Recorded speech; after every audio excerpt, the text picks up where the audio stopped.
Go. So good evening, everybody, and welcome to our MET CUT for March 2022 exam. And in this video, we will be talking about social sciences. And we are so lucky to have two esteemed lecturers for today. The first one is Sir Knoi. Hi, Sir Knoi. Magandang gabi sa'yo. Hi, I think EJ, everybody how are knows you? him, and he'll Hi, be Grace. tackling psychology and socio-anthro. And we have a very special guest, that is Sir Chris. Sir Chris will be tackling about economics, taxation, and political science. And Sir Chris, he is a certified public accountant and a licensed professional teacher, major in social science. He completed his master's in development economics degree from the University of the Philippines, Diliman. He is currently a bank supervisor at the Bangko Sentral ng Pilipinas and the chairperson of the Department of Legal Management and Social Sciences of the Lyceum of the Philippines, University, Manila. He is currently finishing his Juris Doctor degree at the Arellano University School of Law while being a Doctor of Business Administration candidate at Ateneo de Davao University. So Sir Noy, meron tayong guest for Wow. tonight. And let us all Grabe. welcome Sir Chris. So Sir Chris, magandang gabi. Magandang gabi and thank you po for the invitation. Syempre, as Jay, a nagulat ako sa graduate. credential ng ating lecturer ngayong gabi, ha? Oo nga Dami- po ang eh. So daming bigatin po ang letters. ating guest. Mas mahaba pa yata yung mga letters ng after ng name niya sa mismong pangalan niya. Mismo. Thank you, So thank Sir you for Noy, bati ka inviting. muna sa mga estudyante natin, Sir. Sir Hi, Noy. everyone. Magandang gabi. Hello, everyone. Magandang gabi sa inyo lahat. Also to EJ and Chris.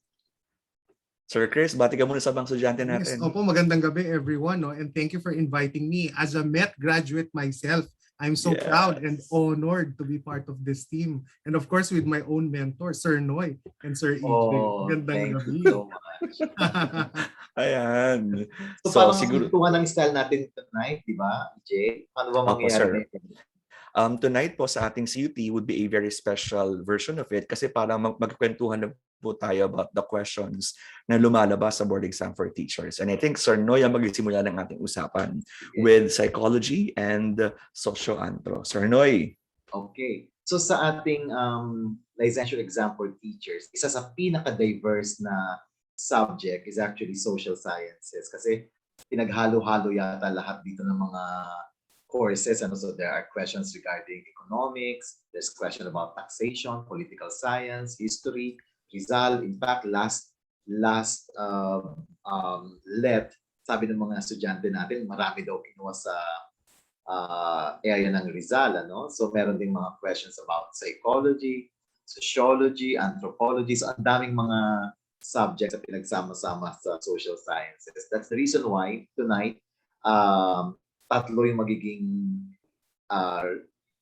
mentor niya for tonight kasi hindi kakayanin ng isa lang yung buong social sciences. So natoka sa akin, naibigay sa akin yung psychological and sociological, anthropological foundations ng social sciences. So I actually prepared 10 questions which I have a feeling na madalas siyang lumalabas sa board exam natin. So 10 lang yung napili ko. So ang gagawin natin, I'll read the questions and then before ko i-reveal yung tamang sagot, pag-usapan muna natin yung mga bawat options. Okay? And then of course, si Sir EJ and si Sir Chris are very much free to inject yung kanilang opinion and their views, or if they can give other examples, that will be very much appreciated para mas lalo maging malalim at malawak yung ating diskurso. Okay? Sige. Okay, so number 1. Okay? Sir Noy, would you want me to read it for you or you read it yourself?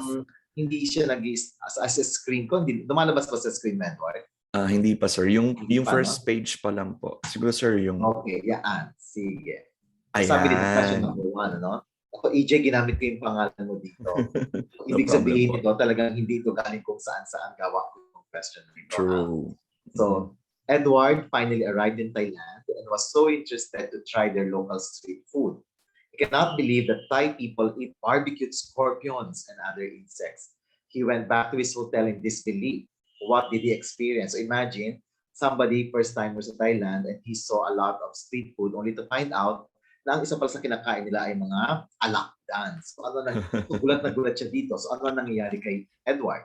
Is it an example of ethnocentrism, xenocentrism, culture shock, or colonial mentality? I'm sure for those of you who already prepared for the board exam, already took review classes, more or less you know already on sagot. But let us practice also yung ating skill na natutunan during our CUT, which is yung how to eliminate obvious errors, di ba? Unang-una nating aalisin, obviously maling sagot.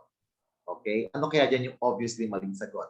So definitely, letter D, colonial mentality is obviously wrong because we've been hearing about this term and it means, of course, a predilection or preference for something foreign or something important in a colonial mentality, di ba? Or technically speaking, when you say colonial mentality, it is an example of ethnocentrism wherein the person may bias siya when it comes to mga products or ideals na galing sa ibang bansa. So I made a little explanation here. So when you say ethnocentrism, so ethnocentric people think the ways they do things is the way things should be done. Ibig sabihin, some anthropologists, they call it cultural ignorance. So, akala nila yung ginagawa nila, yun ang ginagawa ng lahat. Ano? So, for example, akala ng mga Asians na ang pagkain talaga ay, ang ginagamit ay chopstick.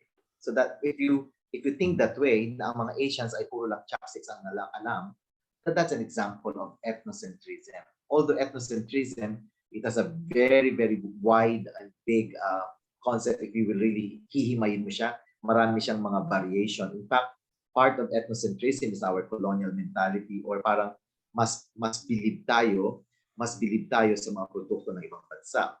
Yung xenocentrism naman, it is a culturally based tendency to value other cultures more highly than one's own. So dito, ang pakiramdam niya, higit na mahusay yung kanyang kultura, okay, kumpara sa kultura ng iba. Okay? So parang opposite siya kung titignan natin sa ethnocentrism.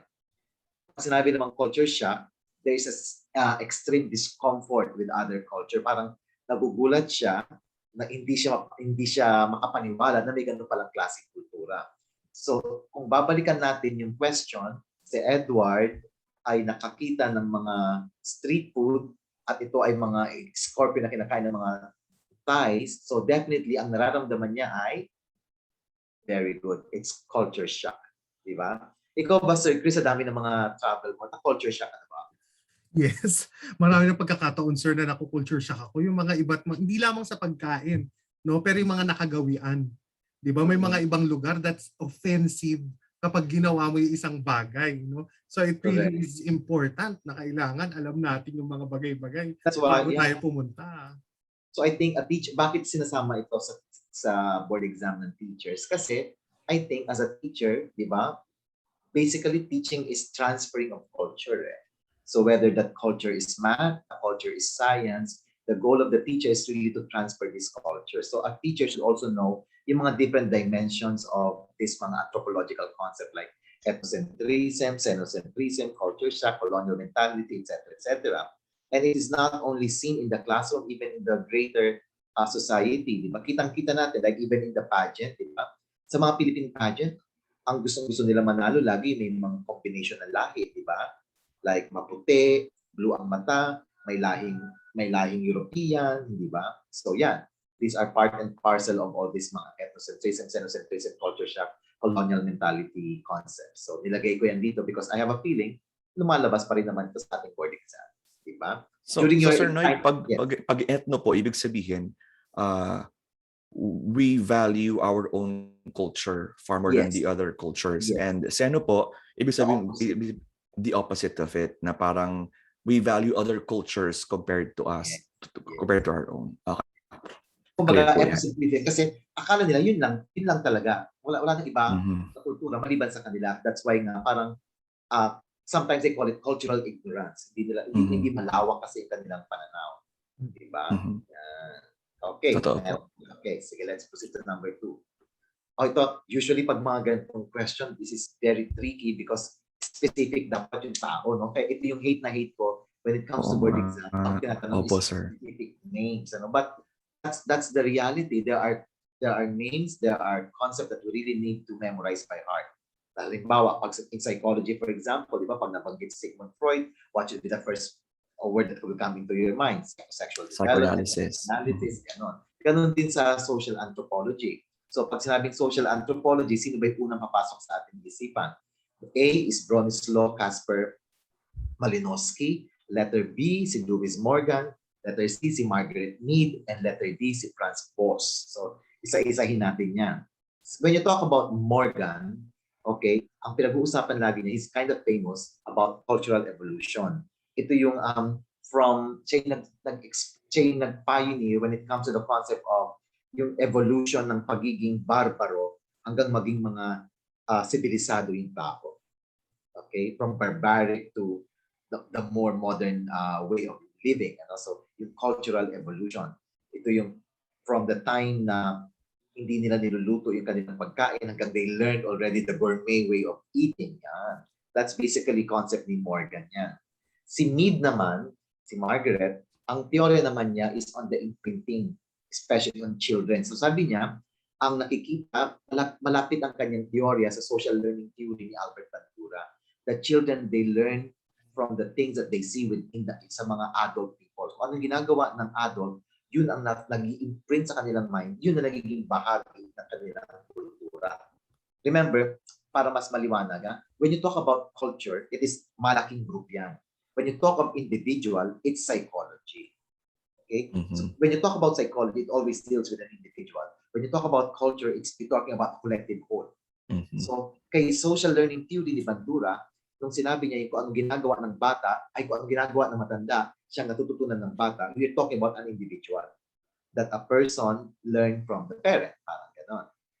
Kay Mead naman, from a sociological point of view, malawakan na yung mga bata na ang itong mga batang ito ay natututo kung ano nakikita nila sa kanilang komunidad, particularly yung ginagawa ng kanilang mga nakatatanda. So halimbawa, kung ang nakikita ng mga bata ay nag-aalay yung kanilang mga adult ng mga pagkain sa kanilang mga ninuno, sa kanilang mga ancestors, magkakaroon ng imprint yun. Eventually, this will become part of their culture.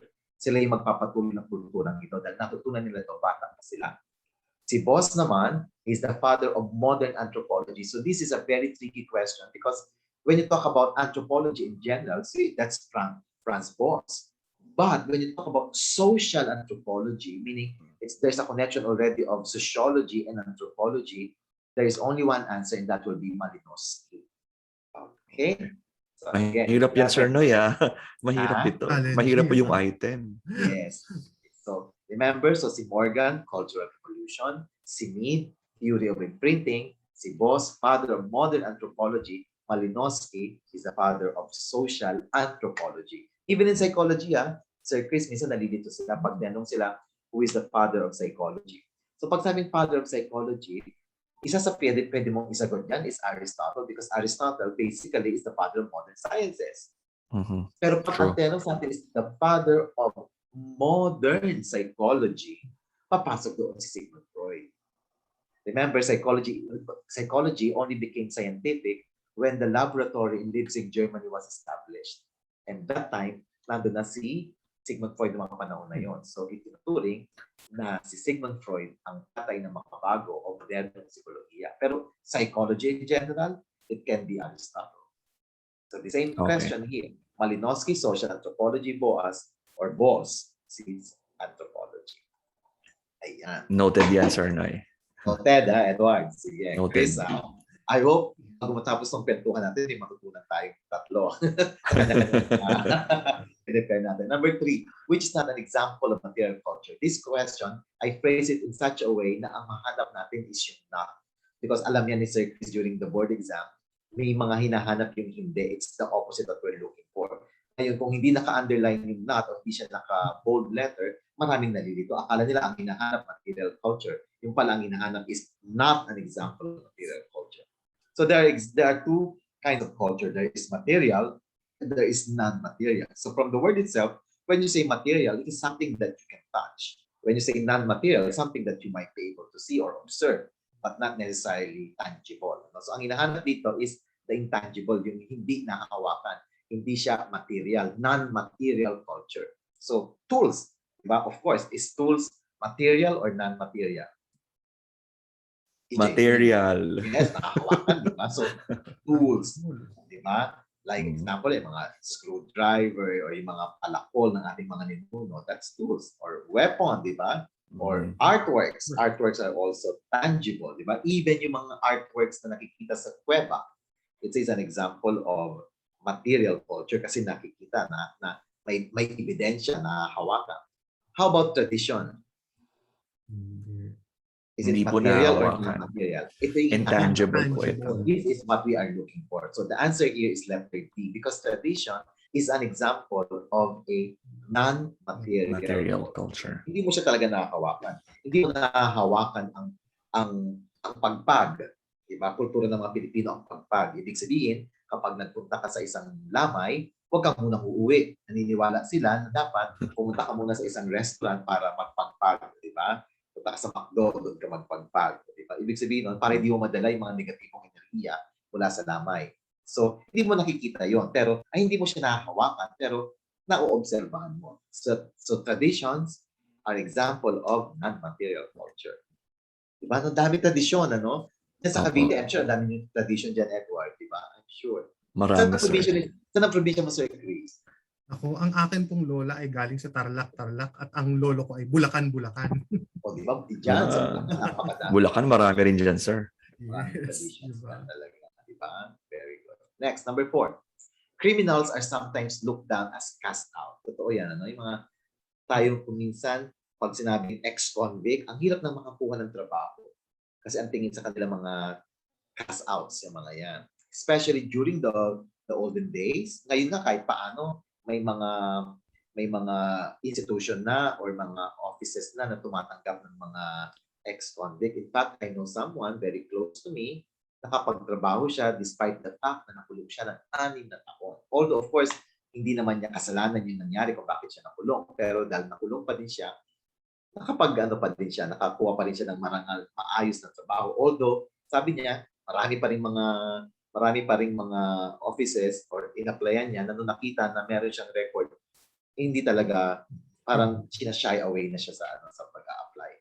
So, sabi dito, okay.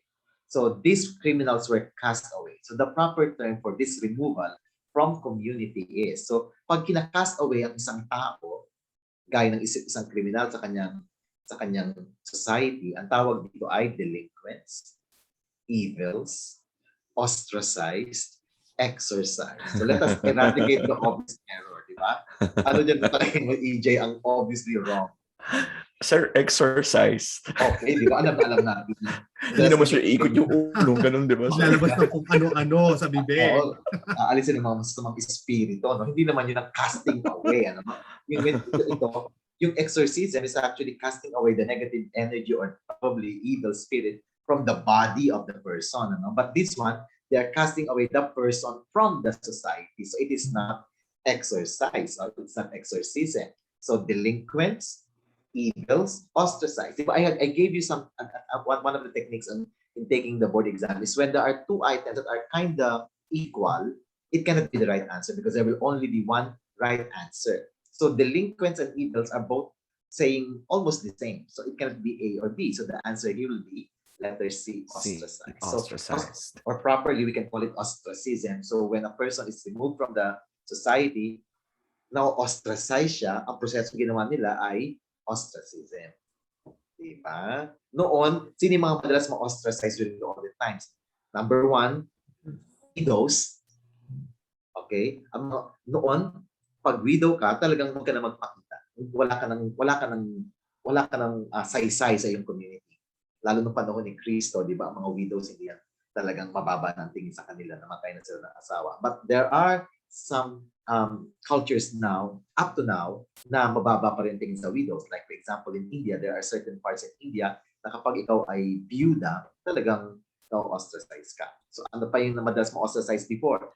Lepers, yung mga may ketong. Di ba? Noon pag may ketong ka, magtago ka na, talagang doon ka na sa bundok, umakyat ka na kung saan, di ba? In the Philippines, noon pag may ketong ka, dadaling ka sa Kulyon, sa may Palawan. But now, of course, time has changed. Lepers and widows are not anymore ostracized in the community. Diba? Laking bagay, diba? Or before, yung mga sexual aberrants like homosexuality, ostracized sila, diba? In fact, meron pa din maliliit na mga komunidad, lalo sa Amerika, may mga area na talagang ino-ostracize nila, mga homosexuals, hindi ba?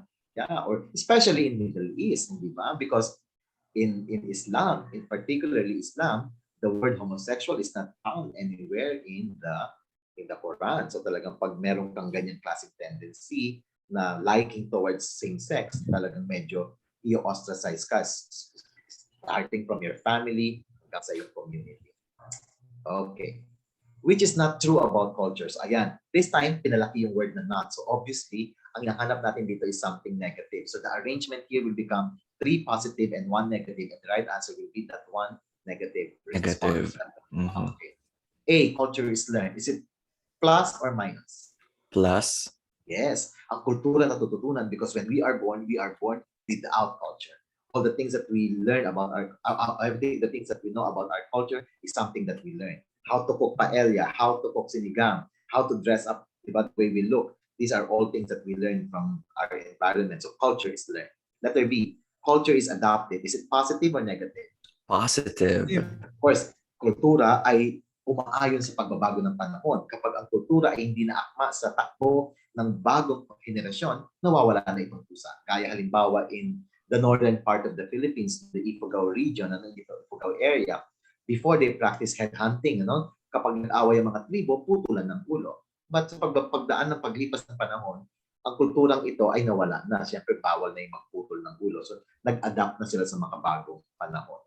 Hindi na uso yun. Or yung ginagawa before na yung mga babaeng nagkakaroon na ng menstruation, hinihiwalay sa kanilang pamilya at nakatira sila sa isang lugar kung saan doon sila maghihintay ng kanilang magiging asawa, hindi na practice ngayon yun. So, may mga kultura na nawawala dahil nag-a-adapt sa mga bagong panahon. Hindi na siya akma sa modernity.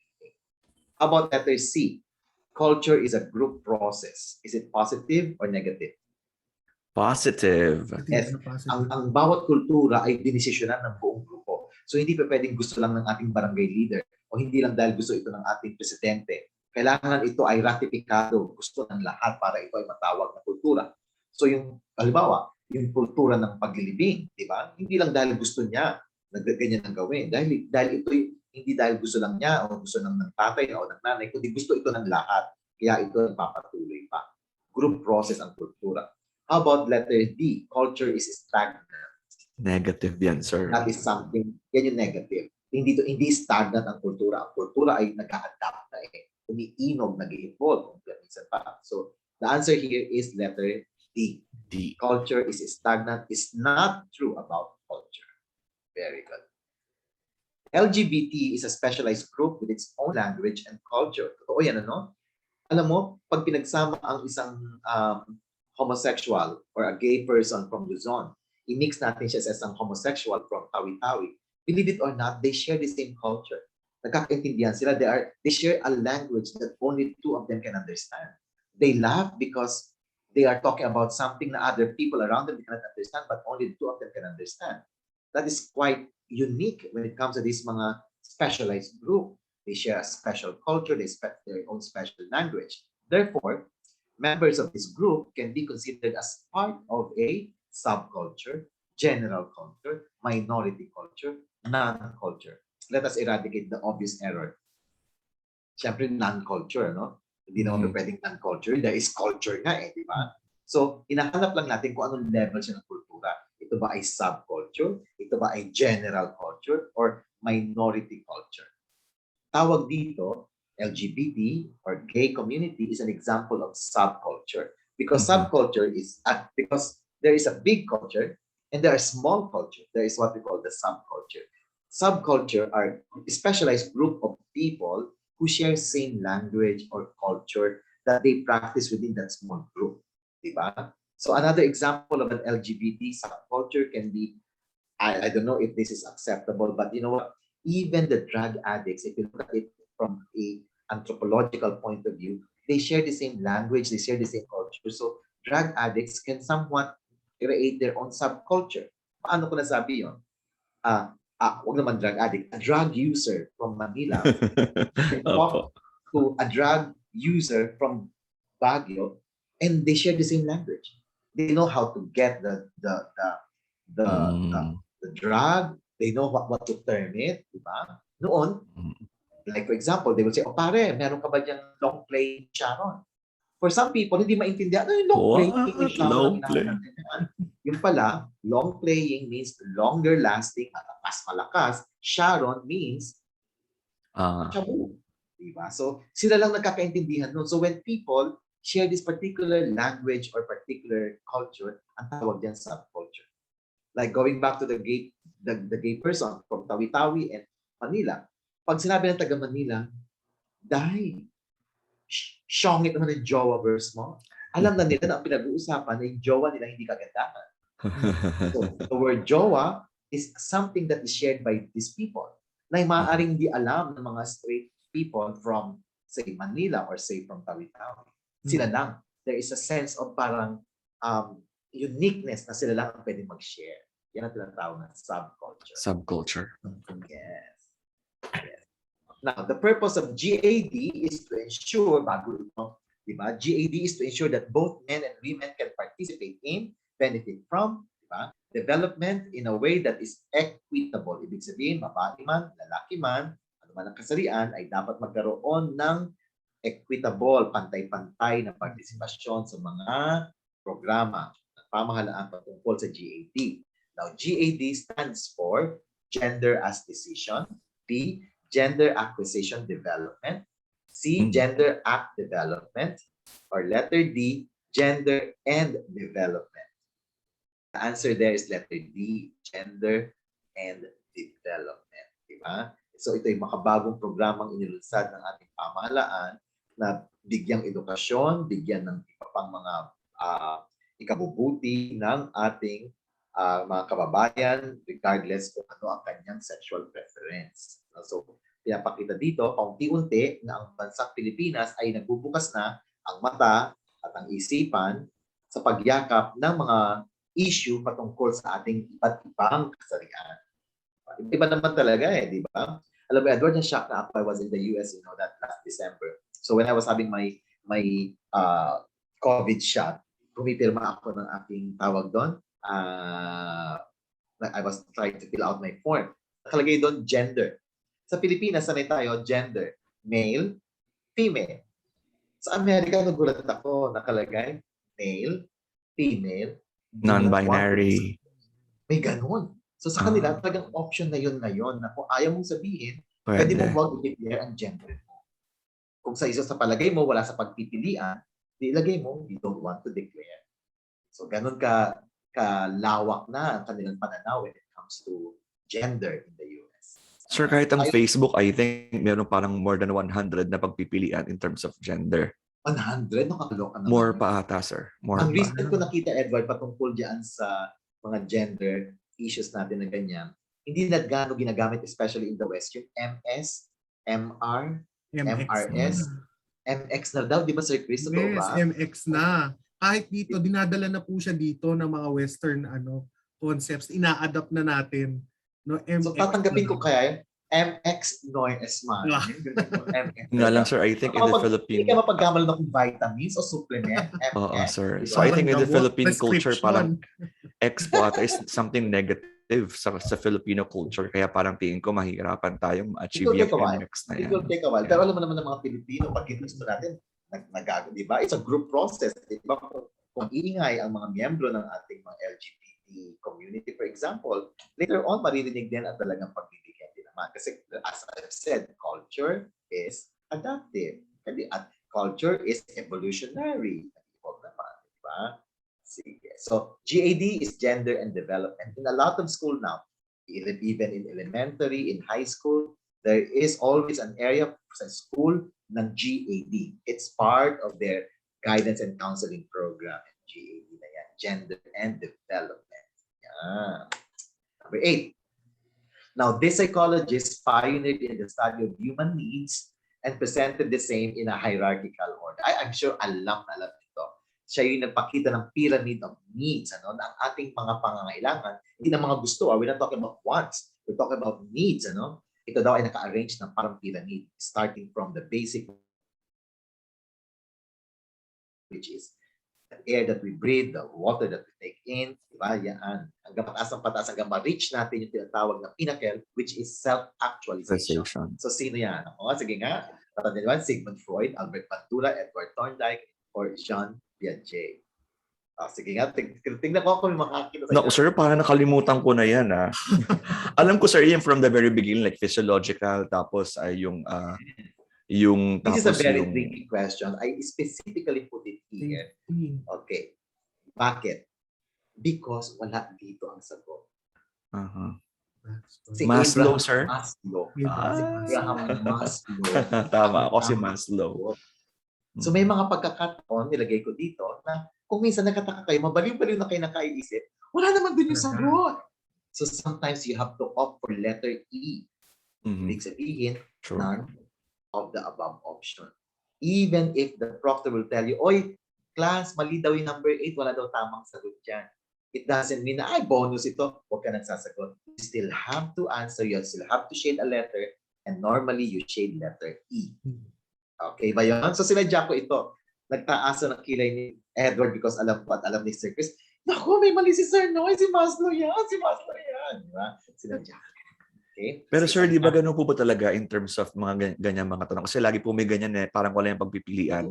Tingin ko sir, pag factual or names or dates o talagang something na talagang sure tayo na wala sa pagpipilian, tingin ko dapat E talaga. Sigmund Freud is the father of modern psychology. Ang word na connected with Sigmund Freud is psychoanalysis, psychosexual development, the ego and the superego. Yan, kanya yan. We talk about Albert Bandura, social learning theory, Bobodal experiment, kung anong ginagawa ng matanda siyang gagawin ng mga bata, kanya galing yan. These are all Albert Bandura's theory. Edward Thorndike is the father of the SR theory. One of the first learning theories na lumabas, si Edward Thorndike, the pairing of the S stimulus and the response. Diba? And of course, letter D, Jean Piaget is the father naman yan. Siya naman ang ama naman when it comes to the cognitive development theory, kung paano ang pag-iisip ng isang tao ay nagmumula mula sa sensory motor papunta sa formal operational stage, di ba? Yan yun. So dito, walang nabanggit kung sino yung nagpakita ng human needs in hierarchical order because that is Abraham Maslow. Diba? Saya-saya. So yeah, sometimes you really have to be careful. Ano? Huwag yung pilitin sa sarili yung sumagot na wala naman din talaga yung sagot. Ano? Number 9. This particular psychological experiment eventually led to the development of classical conditioning theory of Ivan Pavlov. We all know that Ivan Pavlov is the pioneer when it comes to classical conditioning. Ano? Classical conditioning is when you got the constant pairing of stimulus and response with may ilalagay ka ng isang conditioner, di ba? Then, yung magiging response mo, it will already become a conditioned response dahil paulit-ulit na pinipair, di ba? So, anong experiment ang tawag doon sa ginawa ni Pavlov? Bobodal experiment, Sultan the monkey experiment, pigeon in the cage experiment, or dog salivation experiment. Common yan, no? Lahat ng nag-review. Ako, sir, parang isa lang po ang alam ko dyan. Parang yung ano lang. Yun na yun. Parang yung dog salivation lang ang alam ko dyan. Okay. Definitely, kapag hindi naman malalim ang pagkaka-review ng psikolohiya, isa lang matatandaan mo yung dog salivation. So, that in itself is a big clue already. Hindi ka lang familiar sa mga ibang experiment na ito. So, ang natatandaan mo lang, dog salivation, malamang ng tamang sagot. Isa-isahin natin. Si Bobodal experiment, ito ay kay Albert Bandura. Nagpakita siya ng isang manika na hinihipan, isang inflatable doll na ang pangalan ay si Bobodal. Ipinakita niya ito, ang ginawa niya, pinakita niya ang isang movie kung saan nandoon si Bobo, doll. Ang ginawa ng character kay Bobo, sinipa niya. Pagkasipa niya, talagang lipad yung lobo. Kasi para siyang yung si Dora, yung nakikita mo binibenta mga hinihipan ng mga manika. Pero magkaiba yung ending. May ending A, may ending B. Yung ending A, ang ginawa, matapos siyang sipain, pinagalitan siya. Parang sinermo na siya, that's not good, something like that. Yung ending B naman, pagtapos niyang sipain, walang ginawa, parang, okay, parang pinayagan lang siya. So, ang ginawa ni Albert Bandura, Pinanood niya sa mga bata ito. May group A at saka may group B. Mm. So tapos after panoorin ng dalawang group yung mga movie clips na ito, pinagsama-sama sila at inilabas ni Bandura si Bobodal kasama ng iba pang mga laruan. So true enough, yung mga napanood ang letter A, kung saan sinipa ng character yung Bobodal at pinagalitan, hindi na sinipa yung dal. Pero yung mga nakapanood ng experiment na matapos sipain at hindi naman sila nakakuha ng galit, walang repercussion, hindi sila na-punish, yun ang mga sumipa. So doon nakita ni Bandura na, okay. So talagang ang laki ng factor ng social, ng paligid. Na kung di ka papagalitan, aakalain niya tama yung ginagawa. So ang daming mga variation ng Bobodal experiment. So dumami, lumawig yung kanyang experiment. Nalaman din niya na sa pag-experiment niya na kapag yung main character sa pinanood ng bata ay lalaki lang ang gagaya doon. So halimbawa, nanood sila ng isang violent film na yung tatay ay nananampal ng kanyang nanay. So later on, ganoon din ang behavior ng mga lalaking nanood. Yung mga babae, hindi nila ginagawa yon. So aggression, therefore, in terms of modeling, kasi modeling yun is also gender-related. So kung ang nakikita niyang bida ay lalaki, so yung bidang lalaki ang gagayahin ng mga batang lalaki. Kung ang bidang babae naman, ang nakikita ng mga babae, yun ang gagayahin nila. So very, very careful talaga tayo kung sino yung mga nakikitang models ng ating mga anak. Kasi gagayahin nila yun. Si Sultan, isa siyang matching, Sultan the monkey. Si Sultan naman, ito ay ginamit naman ni Kafka. Yan yung tinatawag na trial and error learning, insight theory. Nakalagay siya sa cage, maraming variation yan.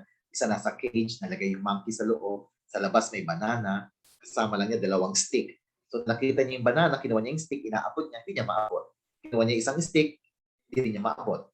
2 stick, hindi pa rin niya kaya. Maya-maya, nakita ng experimenter na pinagdugtong niya yung stick. Nung nilabas niya yung stick, bumaba na, nakuha niya na yung banana. In short, hindi agad-agad ang pagkatuto, sabi ni Kafka. Ibig sabihin, dahan-dahan itong ginagawa. Trial and error. Insight theory. So pigeon in the cage naman, that is the first experiment na ginamit ni SR theory, Edward Thorndike. Dog salivation, of course, di ba? Dami nagkakamali dito. Akala nila, pinakitaan ng karne, tumulo yung laway. That is not the experiment.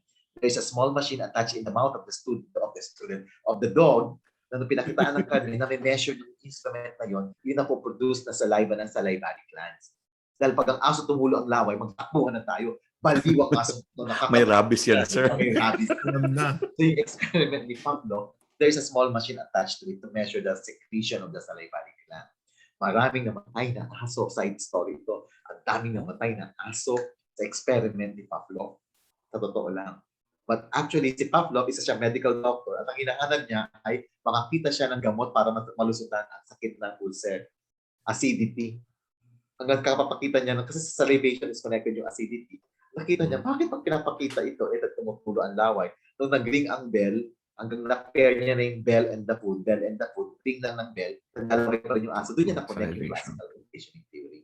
But initially, hindi naman talaga learning ang kanyang gusto matutunan doon or magawa ng theory. Ang kanyang experiment is to create a medicine that will cure hyperacidity ulcer. Doktor kasi. Serendipitous pala, sir, ano? Ano tawag sa English doon? Serendipitous po. Serendipitous, parang although yung kanyang dog salivation experiment, hindi na yung serendipitous, talagang may effort na siya, na alam niya na yan. Kasi may mga trial na siya. Okay. Serendipitous kasi parang nalaglag yung bote ng penicillin doon sa bacteria. Ay! Ito na pala yun, di ba? Yun, serendipitous. Ito naman kay Ivan Pavlov is dahan-dahan. Insight theory din siya. Nag-trial and error muna siya hanggang napunta siya doon sa theory of classical conditioning. But that's a nice word for today. Serendipity. Yun. Yan, sa English major talaga si Sir Edward. Okay, last na. Okay. Howard Gardner is the main proponent of multiple intelligences theory. Okay? And believes that intelligence is, naniniwala si Gardner, na intelligence daw ay dichotomous. Ibig sabihin, nakahati lang sa dalawa. Science, ganun. English and math, ganun. B, dependent on IQ. So, ang talino daw ay umaasa ay nakakangkla lang sa IQ. Taas ang IQ mo, matalino ka. Ganun. Letter C, multi-factor, binubuo ng iba't ibang mga bagay. Letter D, flexible. Ibig sabihin daw niyan is, bata, bobo ka, nag-aral ka, tatalino ka na. Ganun ba yun? Letter A is wrong. Ang intelligence ay hindi dichotomous. Hindi yan pwedeng hatiin sa dalawa lang.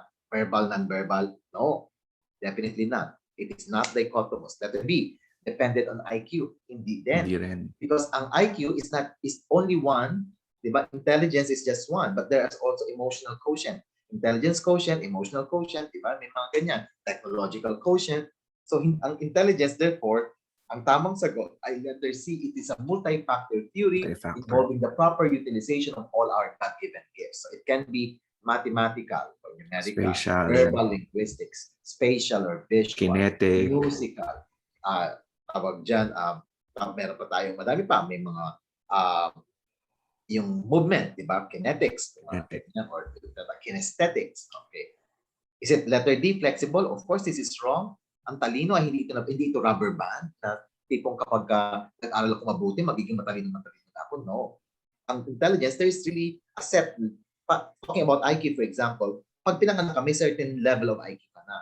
Pwede tumaas ng kaunting-kaunti, one step higher, or pwede rin bumaba kapag hindi ka nabigyan ng proper nutrition. But it is not flexible na parang goma, na parang mo siyang babanat-banatin. Minsan bobo ka, minsan matalino ka, walang hindi siya pwede. Either magaling ka or medyo hindi ka lang magaling. Okay? And with that, I will end my 10 questions. So yun ang aking 10 tanong. Salamat, Sir Knoi. Thank you po. Okay. I will Ngayon naman kay Sir Chris tayo. Sir Chris? Ayan, hello and good evening again. Marami pong salamat sa pag-i-invite sa akin, Sir Knoi and Sir AJ. Syempre, no, grabe. It's so nice to be back at MET. No, I'm glad we've met. Yes. So, ayan, let me share my screen. Yan. Okay. Right. So I have here a list of questions, a mixture of economics, taxation, and political science questions. So itong mga konsepto po na ating ginather, naging lumabas na siya at sa tingin ko ay lalabas muli, no, sa mga iba pang questions sa board exam. No, so fingers crossed. May ano na, diba? May prediction na agad tayo. May prediction. So, ano ba yung mga tanong na ito, no? So, isa-isahin po natin. Pinaghalo ko ang mga ang mga topic ng econ, taxation at political science, no, which includes our constitution with a special focus on that kasi madalas constitution ang nagiging tutok sa konsepto ng political science sa mga tanong sa board. So unahin po natin yung una dito sa item na to. Which property of consumer behavior shows that more consumption is better for an individual? No, but meron daw ganung konsepto na hindi daw tayo na nasasatisfy sa unang kagat. Gusto daw natin may isa pa. Diba napapansin niyo ba Sir Lord? Ang mga lechon, di ba minsan liit-liit ng plato. So babalik ka pa para kumuha ulit. Di ba? At ito po ay konsepto ng non-satiation. Ang isa daw consumer, ang mamimili ay hindi nasasatisfy sa isang kuha, sa isang kagat, no? More is better. Yun po yung konsepto ng non-satiation. So more consumption is better. Yun. So lechon talaga, no? Lechon. Nagutom ako bigla, Sir Chris. Nagutom tayo. Sige, next na lang. Number 2. Ayan. A good for which an increase in income will result to a decrease in its quantity demanded. Anong ibig sabihin nito? Alam mo ngayon, lalo na ngayong pandemic, di ba po, pandemic, ang daming nawala ng work. No? Nakakalungkot, maraming mga na-layoff, nagsarang businesses. So ngayon, babalik na sila, magkakaroon na sila ulit ng trabaho. Babalik na ang kanilang income o yung iba, kahit papaano, mapopromote. Magkakaroon na ng bonus, allowance. Ngayon, dati, kunyari, si kuya na janitor, no, naglilinis, ganyan. At ang kanyang inuuwi, madalas sa kanyang pamilya, yung sardines na canned good. Di ba? Madalas nakikita natin. 555. Ganyan. Ligo. Ako, favorite ko, ligo Ako din, ligo din ang gusto ko. Di ba? Pagkain niya naman, Sir Chris. Pero, yan. Magugutom mo naman tayo nito. Ayan, baka naman, ligo. So, ang nangyari, nung ang janitor na ito ay nabigyan ng additional na sweldo, aba, hindi naligo ang kanyang binibili. Ano na ang kanyang binibili at inuuwi sa pamilya niya? Pansit. Di ba? Madalas na napapanood natin sa mga palabas, ito na ang pansit, kumain na kayo. Ano ngayon yung tawag natin sa ligo? Ang tawag natin doon ay inferior good. Bakit? Kasi nung tumaas ang sweldo ni janitor, hindi na siya bumibili ng 555. Pansit na ang kanyang binibili. So, para sa atin, no, sa perspektibong ito, yung 555, inferior good.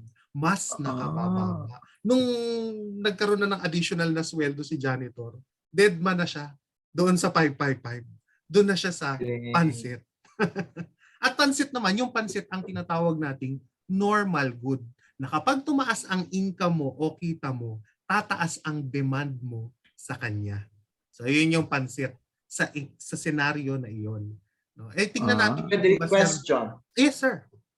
Halimbawa, kasi I'm a designer. Dati ang gusto lang niya ay sterling silver na singsing. Tawag ngayon dahil naging supervisor na siya, ang nire-request na sa akin ngayon ay 18 karat na singsing. Wow. Masasabi ba niya na yung, sa kanyang pananaw ba yung kanyang silver ring ay inferior good? That's correct. That's correct. Hindi po ibig sabihin na jewelry ito, hindi na pwedeng maging inferior good ito. Ito ay nakadepende kung saan mo siya ikukumpara. No, meron nga akong kakilala, Sir Knoi, dati, no, kapag siya daw ay nagbabakasyon, Boracay once a year. Favorite niya yung Boracay. No, tapos nung na-promote siya, saan niya na dinadala yung kanyang pamilya? Dinadala niya na sa Singapore or any other Asian country. Di ba po? Para sa iba sa atin, Boracay is already a luxury good, no? Parang pangmayaman. True. Kayo ba, Sir AJ, siyang kayo madalas magbakasyon? Ano ang favorite niyo na isla dito sa Pilipinas? Isa sa Pilipinas? Yes, sir. Boracay, yes. Boracay din, di ba? Pwede rin. Palawan. Diba? Talagang ano siya talaga puntahan, no? At para sa iba, luxury good. Kasi mahal ang ticket, mahal ang mga gastusin doon. Pero dito sa senaryo na nasabi ko, sa kanya, inferior good siya. Dahil nung siya ay na-promote, pinili niyang mag-Thailand, mag-Vietnam, kaysa mag-Boracay na. Di ba po? So this concept is individual. That's correct. No, it is on a case-to-case basis. Ganoon po. Depende sa sitwasyong inilatag. So, baka hindi ganito ang tanong na ibibigay, sir, kasi minsan masyado namang direkta ang tanong. Baka itanong ay kaso o example. So for example, Mr. A went to ganyan, dating bumibili ng ganito. Nung na-promote, nung nagkaroon ng additional allowance o income, iba na ang binibili. Diba? Ano yung iniwan niyang produkto? Ang tawag doon, inferior. Inferior good. Diba? Baka kaso. Maling sir, tas naging spam. Ganon, diba? Mas maalat. Gusto niya na yung mas maalat. NFA, tapos from NFA rice, naging milagrosa. Jasmine. Dorado. Diba? Ganyan. Ayan. Siyempre, pag substitute good, kapalit. Diba? Substitute. Ibig sabihin nun, kapag nagmahal yung produkto ng isang bagay, lilipat ka na sa iba. No, hindi siya tungkol sa income, tungkol siya sa presyo ng produkto. Sing sarap pero di sing mahal. Ay, alam mo na. 'Di ba? Yun. Sing sarap, hindi sing mahal, lilipat ka. Substitute good. At ang merit good naman po ay ang good, any product or service that the government imposes on the people because they think it's good for them. Seatbelt. Seatbelt law. 'Di ba pinasa po yung seatbelt law? Dahil sa tingin ng gobyerno, makakabuti yun. Pero trivia mga sir, alam nyo ba nung ipinasa ang seatbelt law, mas tumaas ang aksidente. Talaga ba? Mas tumaas. Di ba? Nasa data yan. Bakit daw? Dahil ang tao mas naging kampante. Naka-seatbelt ako eh. Di ba? So ano naging tendency? No? Mas lalo silang naging agresibo sa pagdadrive. At reckless. No? So ang konsepto ng merit good, ini-impose siya ng gobyerno sa tao dahil sa tingin nila makabubuti yon, but it does not follow. It does not follow. Yan ang merit good. Bongga. So yung Nutriban, sir, dati, di ba, required ng government yung Nutriban, parang papakain sa mga bata. Sample yun ng merit good. That's right. no? Sir, hindi ko po nutrition. inabutan. Pero Nabasa hindi ko lang po alam somewhere. yun. Nabasa ko lang, sir. Nabasa ko lang somewhere. Sir, hindi pa po ako buhay noong mga panahon na yun. Ano ba kayo? Mula grade 1, nag-nutriban na. What is that? Hindi ko rin Is that the merit nabasa good? ko lang yun, sir. Ha? Is that considered merit good? It is. It is. No, it is. Most hindi lamang din produkto ang merit good, no? Maaaring batas, serbisyo, no, or any other aspeto na pwedeng impluwensyahan ng gobyerno. Merit. Sir, bakuna. Sir, how about bakuna sa Yes, COVID? bakuna. Face. Alam ay ano nga pala yung Face pag shield. nagmamotor ka, yung tinanggal na nila kasi na-realize nila hindi talaga merit good yun. Sir, yung sa gitna, yung barrier. Yes, Right. yung nasa gitna ng mga nag-aangkas, di ba? Mhm. Tinanggal na nila later on. Mhm. Alam na nila talagang hindi siya merit good. Okay. Yun. So, yun po ang ating mga iba't ibang goods, no, for item number 2. 2. Ito naman tayo sa item number 3, which is an example of a perfectly inelastic supply.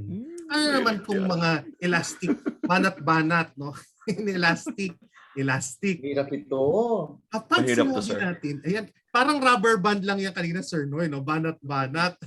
Ano ba yung elastic at inelastic? Pag sinabing elastic, pag nagbago yung presyo niya, kahit kapiranggot lang, ay ayoko na dyan. Ganon. Deadma ka na agad, konti lang. No? Ngayon naman, pag inelastic, kahit magmahal yan, hindi ka titigil sa pagsuporta sa kanya. Inelastic. Hindi ka mayayanig, hindi maiiba yung kagustuhan mo. 'Di ba? So, madalas ang mga inelastic na produkto, yung mga necessities, Basic tubig, needs. 'di ba? Kuryente. Yung gas ngayon, kahit magmahal ang gas, hindi ka titigil mamasahe, hindi ka titigil mag-drive kung may kotse ka. Inelastic, 'di po ba? Pero mga luxury goods, kunyari bag, Hermes, Louis Vuitton, may mga ganyan-ganyan kang bag. Konti lang na magmahal, baka hindi mo na bilhin. Di ba? Magiging elastic na ang iyong demand. Kaya lang, ang problem natin mga sir, hindi demand. Ang pinag-uusapan natin, supply. Supply. Yung nagbebenta. No? So sa economics, meron tayong demand, yung mamimili, merong supply, yung nagbebenta. So basahin natin yung mga kaso. When the price of 1 crate of orange for 150 drop, no? Hindi ko na alam kung nag-drop nga ba to, pero 0.01 lang po, ano, from 150 to 140. May ganun pa ba ngayon? Wala na yata. 149.99. The seller will not sell it anymore. So sobra siyang apektado. Konti lang ang nag-iba sa presyo, sobra siyang apektado. Isa po itong example ng elastic, no? Elastic supply. Madaling maapektuhan sa konting pagbabago ng presyo. Yan. So naka-highlight na yung B. Alam na natin. Tingnan natin yung C. No? If the price of gold increases by 25%, the consumer's desire to buy gold will also decrease by 25%. O ang kanyang pagtaas at pagbaba, no? Ano po ito? Ito po ay demand, hindi supply, dahil pagbili ang ating tinitignan. So hindi po ito supply. Lastly, if there's a change in price, the producer could respond quickly to a price change. Mabilis, apektado, elastic. So dun tayo sa process of elimination, letter B. Despite the increase in demand of a parking space in a shopping mall, kahit na mag-iba, the supply cannot be increased. Hindi magbabago. Inelastic. Ganoon po. Noted yan, sir. Noted. Yun ang ating number 3. Elastic, inelastic. Ganoon. So, tatandaan lang nyo ang konsepto ng elastic at inelastic. Kapag hindi ka masyadong apektado, inelastic ka. Kapag konting pagbabago, apektado ka, elastic yun. Noted yan, Sir Chris. Number 3. Ayan. Yun. Number 4. Ay, ito mainit-init ito. Actually, hanggang ngayon, pinupush pa nga ito eh.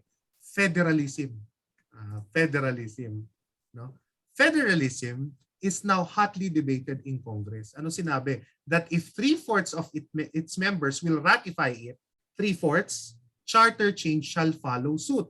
This process of amendments or revisions is known as Ano daw to? No? Ito po ay CONAS o tinatawag nating Constitutional Assembly. Assembly. Ano pinagkaiba niya sa ano? Kasi madalas mga sir, ang nako-confuse ng tao dun sa CONAS Tsaka at con, sir. that's correct, con, di ba? Pag con naman po, ang kailangan dyan, 2/3 ng boto. Sa CONAS, 3/4. So yun po yung ating isa sa mga main at salient points nung dalawa. Pero ang pinanggagalingan niya, Kongreso. Kongreso. Yan po yung CONAS at CONCON. Ano naman yung People's Initiative? Ang People's Initiative, hindi po manggagaling sa Kongreso kung hindi sa taong bayan. No, nung panahon po ni kinwestiyon to ni Madam Miriam, no, the late Miriam Defensor Santiago, there was a case in Supreme Court, no, na hindi nila na-meet yung minimum number kasi may minimum number yan para masabi mo na ang taong bayan ay talagang nagpo-propose ng batas. Dapat po 12% ng total number of registered voters. Ganon. So kung gusto nating magbago ng parte ng konstitusyon, ano po ang ating gagawin? Compute 12%, 'di ba? 'Yun ang dapat na pipirma doon sa People's Initiative upang mabago ang parte ng konstitusyon.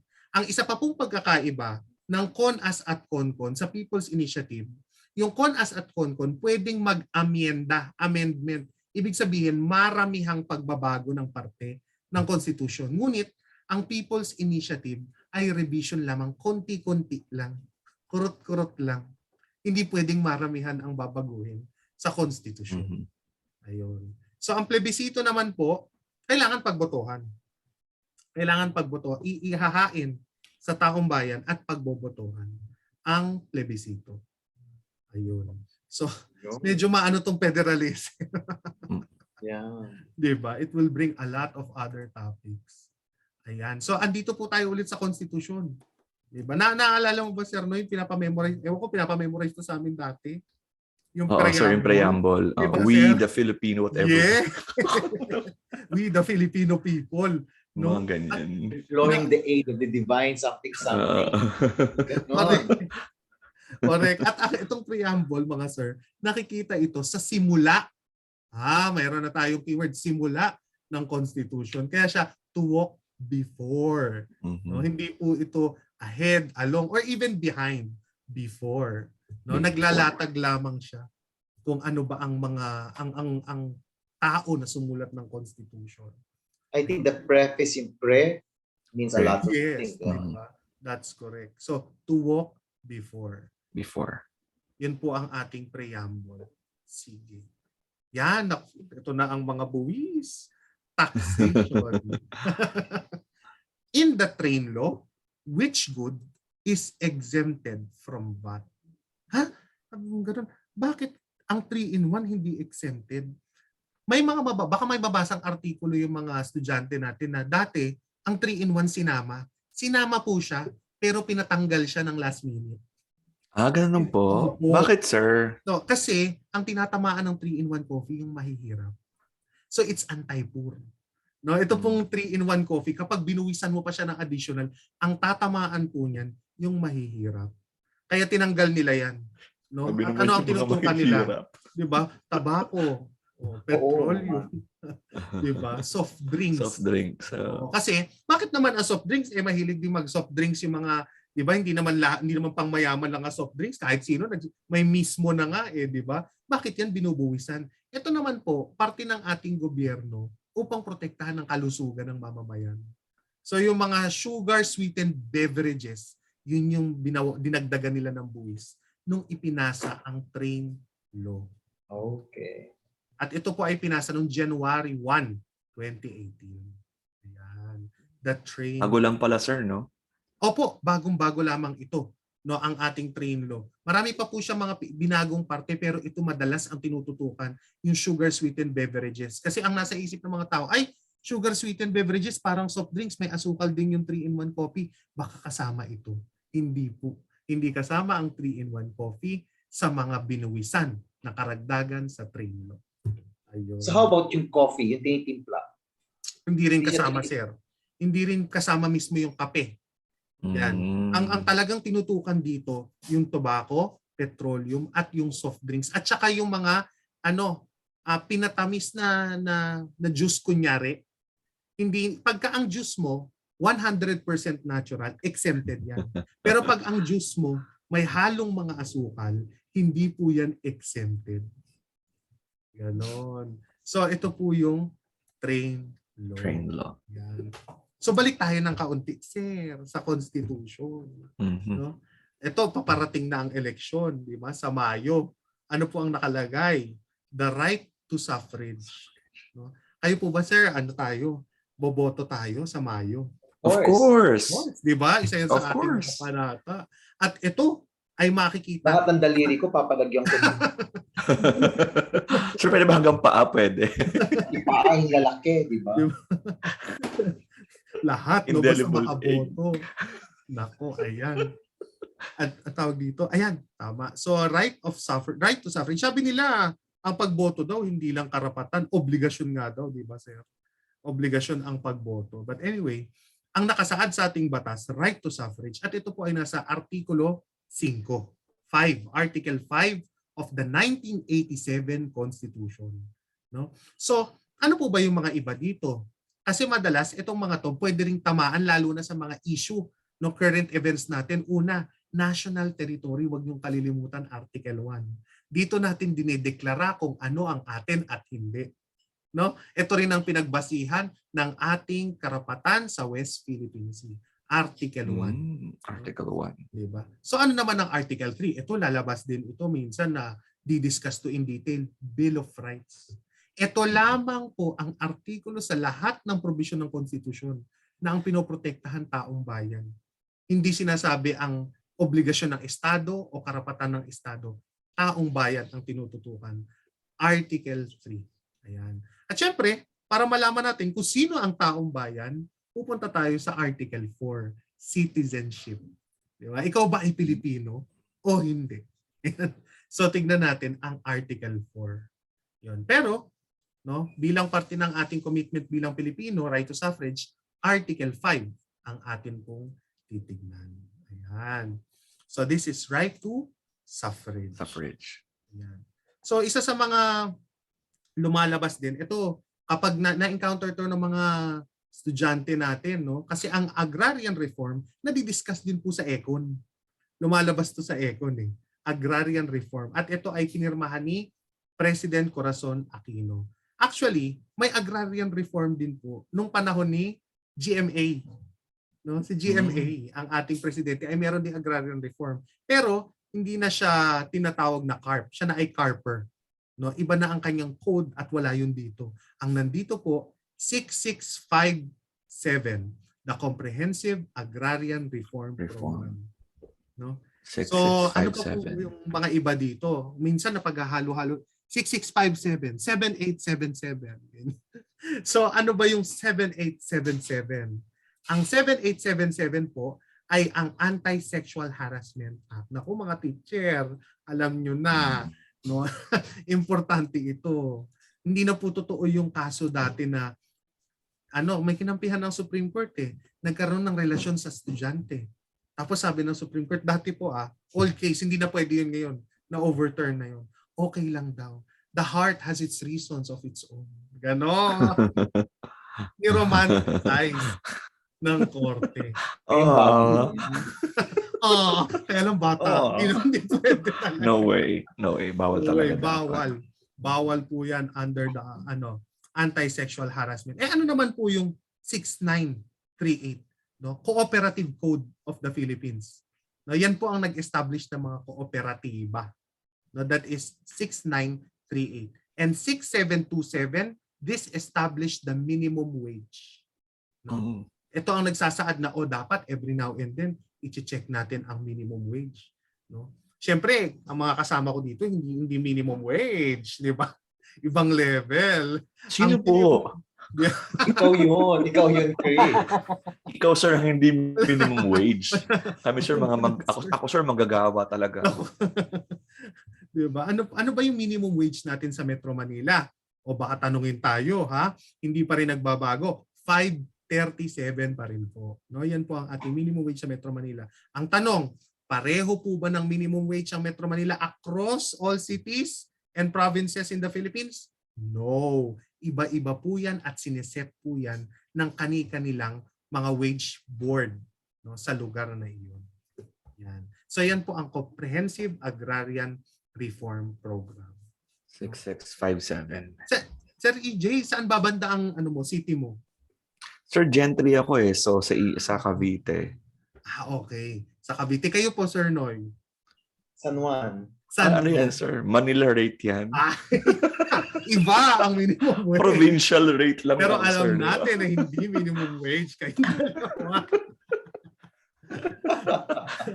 Diba? So ano po bakit natin napag-usapan kung saang syudad? Dahil kapag magpapasko, ay awan ko sir pero nakikita ko sa Quezon City kasi, nakikita ko na yung mukha ng mayor namin nagpapaalala. Magbayad na ng amilyar.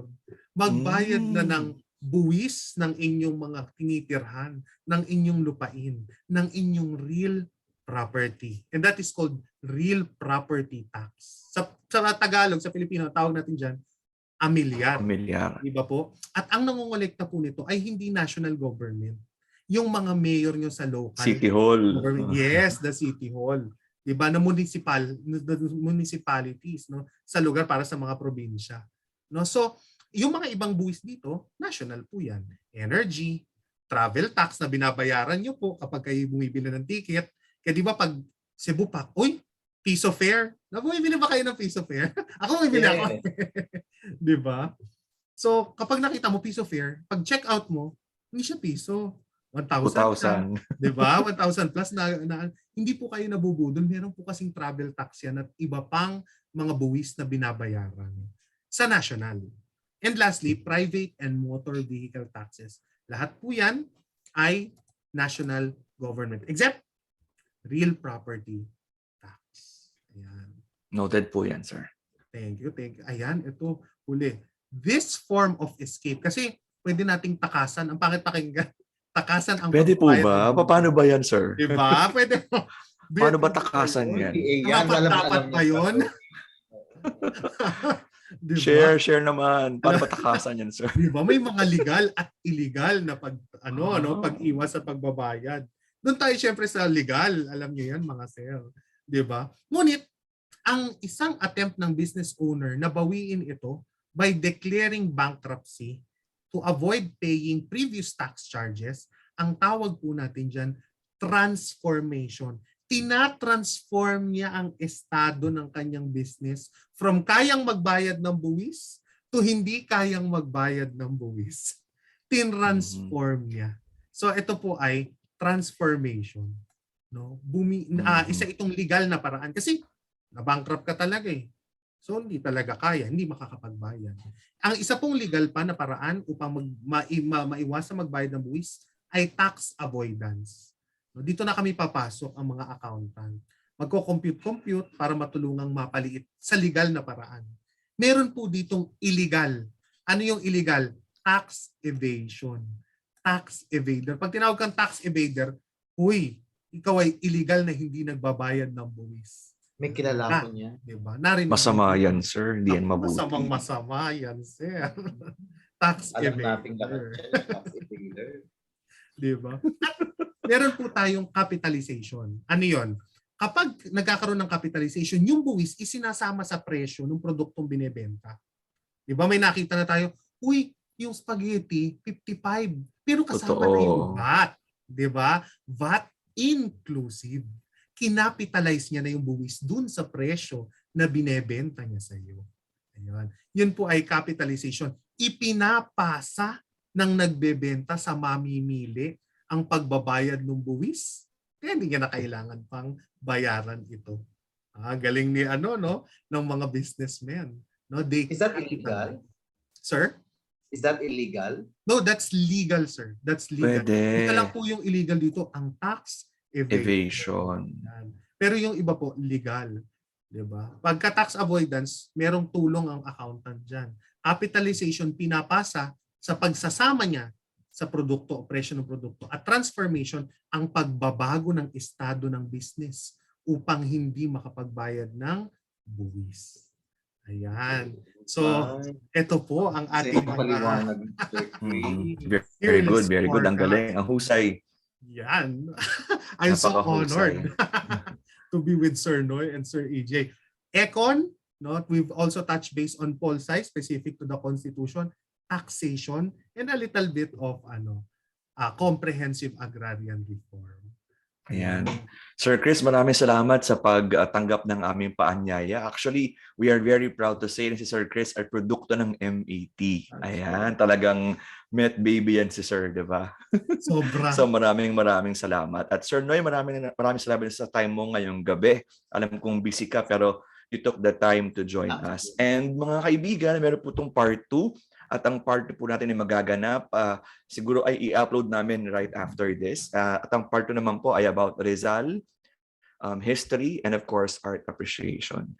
So ayan. So once again, maraming salamat Sir Chris at Sir Noy. Meron ba kayo mensahe sa ating kukuha ng board exam sa linggo?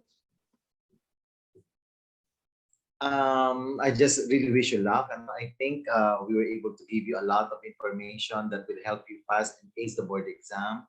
At this point in time, ang kailangan lang natin gawin ay talagang masidhing panalangin na dapat at sana ay itulot na ng Panginoon ang pagpasa natin at makuha yung ating minimiting lisensya. So good luck and God bless to all of you. Sir Chris? Yes, magandang gabi at mag-focus lang tayo. Focus. What you focus on flourishes. Okay lang kabahan. Okay lang yun. Pero ang importante, nakatutok ka dahil at the end of the day, you're part of Met family and you are given the foundation to get that license. So good luck and God bless everyone. So good luck sa inyong lahat and thank you once again Sir Chris and Sir Noy and watch out for part number 2. Good night everybody. Good night sir. Good night Sir Chris. Good night Sir Noy. Bye po. Okay, so we can stop recording.